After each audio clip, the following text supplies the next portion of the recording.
video we're going to show you how to prune this witch hazel bush. It got a bit big, a bit unruly, so we want to get it back into shape.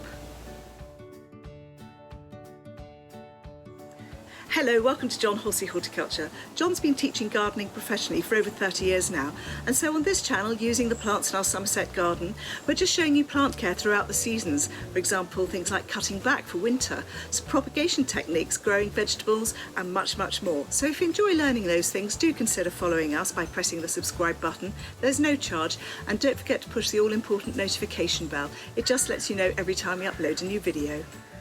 Okay, good morning. Today we're looking at witch hazels, Hamamelis. One of my favourite shrubs, really, because they give you such lovely colour in the winter. This is quite a nice plant my son gave me some years back. And whereas normally we say minimal pruning, you know, we only take out damaged, diseased or crossing bits. This one doesn't have any of those. It's a really nice shape. It was earlier on, it was cut out down the bottom there.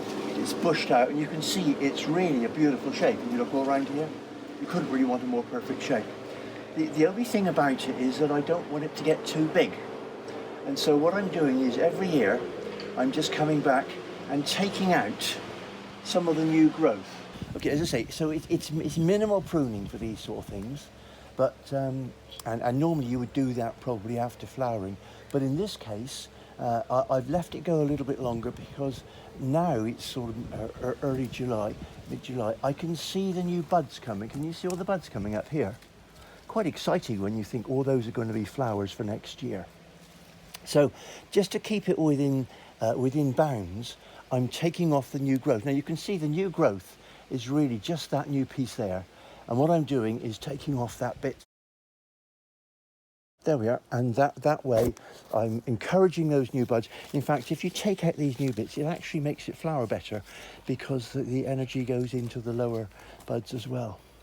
Now, of course, the other thing to remember with these is that they are, they want to be well fed. They want to be naturally fed. The worst thing you can do with witch hazels is to put any sort of chemical on them. They don't like chemicals. But when I planted this one, I dug a big hole. I put in loads of garden compost, good natural stuff.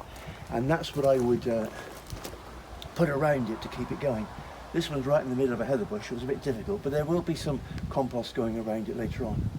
Anyway, so here we are. We're just minimal pruning it. I'm taking it off to a shoot there, and I'm just working my way around this plant, just keeping it within shape. And you can see it's not a maximum, not a major amount coming off. And it means that it'll keep within size. From this side, there I'm going to just encourage that one new bud coming up and take that piece off, you see. So you're not a lot coming off, but enough to encourage it to flower up. Always just above a bud, cutting it back. And that sort of slows it down. I don't want it too big. I mean, if you wanted it in a large open area, you'd just let it go. But here, I'm just keeping it so that it's within size. I've been a bit generous. I couldn't go back to there. There we are. And just work my way around the plants. Okay, can you see all the buds shooting up? These are all flower buds coming. This is quite exciting. We don't want winter to come, but you know, when you've got buds like that coming, it does make it more exciting, doesn't it?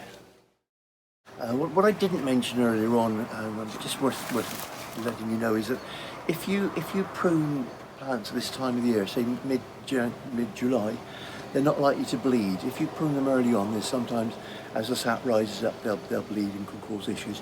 This time of the year, it's really quite, you know, the plants are still, there's no sap rising, and you have, you know, you don't have any issues with that.